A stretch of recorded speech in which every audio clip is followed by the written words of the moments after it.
कभी सोचा है कि नज़्म-ओ-ज़ब्त यानी डिसिप्लिन किसी की जिंदगी को कैसे पूरी तरह बदल सकता है? आज हम इसी सवाल का जवाब ढूंढेंगे, एक बहुत ही सादा लेकिन गहरी कहानी के जरिए। तो चलें, शुरू करते हैं। ये सोचती हमारी कहानी के हीरो सोरेन की। एक नौजवान जो समझता था कि जिंदगी का मजा बस अपनी मर्जी करने में है, और इसी सोच ने, सच पूछें तो, इसकी जिंदगी को बेसमत कर रखा था। लेकिन यही वो नुक्ता है जहां से इसकी तब्दीली का सफर असल में शुरू होता है। तो मिलिए सूरन से। वेलोरिस गांव का एक नौजवान, दिल का बहुत अच्छा था, सबकी मदद भी करता था, लेकिन इसकी जिंदगी में एक बहुत बड़ी चीज गायब थी, और वो थी डिसिप्लिन, नज़्म-ओ-ज़ब्त। और यही असल में इसकी कहानी का सबसे बड़ा मसला था। देखें, ये सिर्फ कोई ख्याल नहीं था, ये बेतरतीबी उसकी रोज़मर्रा की ज़िंदगी का हिस्सा बन चुकी थी। देर तक सोना, पढ़ाई को टाल देना, हर वक्त बस खेलते रहना, और काम से तो जैसे उसे एलर्जी थी।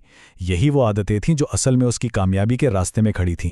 फिर एक दिन सूरन की मुलाकात गांव की सबसे समझदार बुजुर्ग दादी अम्मा से हुई। और ये कोई आम सी मुलाकात नहीं थी।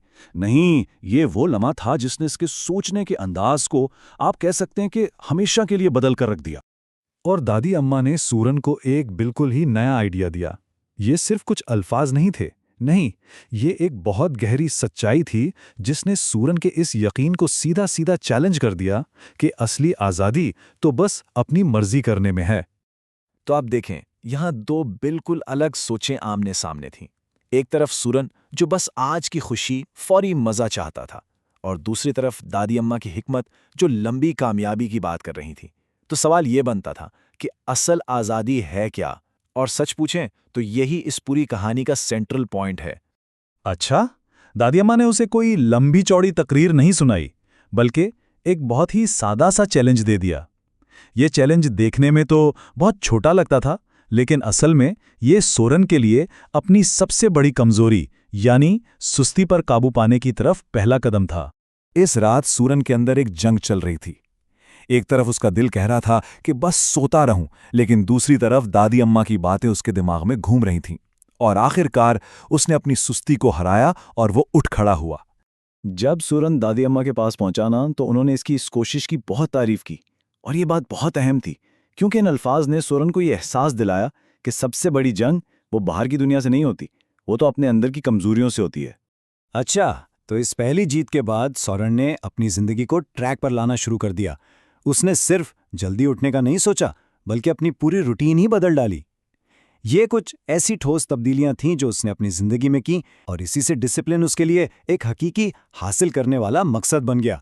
लेकिन सुने, ये सफ़र बिल्कुल भी आसान नहीं था। दोस्त उस पर हंसते थे, मजाक उड़ाते थे, और कई बार तो उसका दिल भी किया कि सब छोड़ छाड़ दूं। लेकिन फिर उसे दादी अम्मा की बात याद आ जाती थी कि डिसिप्लिन का असल मतलब यही है कि मुश्किलों के सामने डट कर खड़े रहो।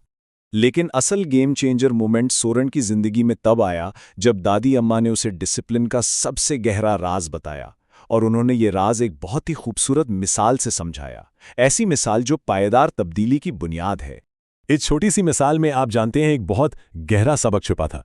वो ये कि बड़ी कामयाबियां एक दिन की बहुत बड़ी कोशिश से नहीं मिलती, नहीं, बल्कि रोजाना की छोटी छोटी कोशिशों से मिलती हैं। यही मुस्तकिल मिजाजी यानी कंसिस्टेंसी वक्त के साथ बड़े बड़े नताइज लेकर आती हैं। तो असल बात क्या है? असल बात यह है कि डिसिप्लिन का मतलब खुद को थका मारना नहीं है, बल्कि उसका मतलब है कि मुस्तकिल मिजाजी से छोटे छोटे कदम उठाते रहो।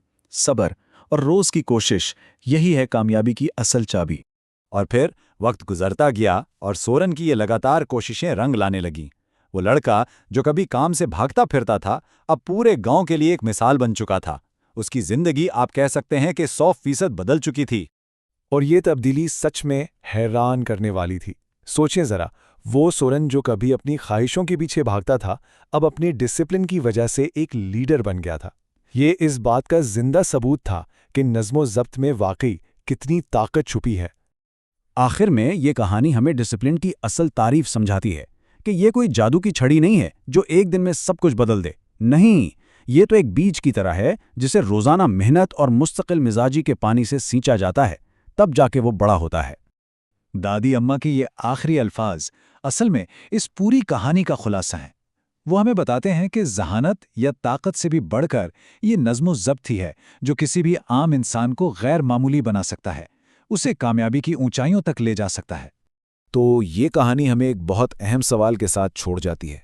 अगर डिसिप्लिन कोई ऐसी चीज नहीं जो बाहर से मिल जाए, बल्कि इसे अपने अंदर ही पैदा करना पड़ता है, तो फिर वो पहली और सबसे मुश्किल जंग कौन सी है जिसे हर एक को जीतना ही होगा?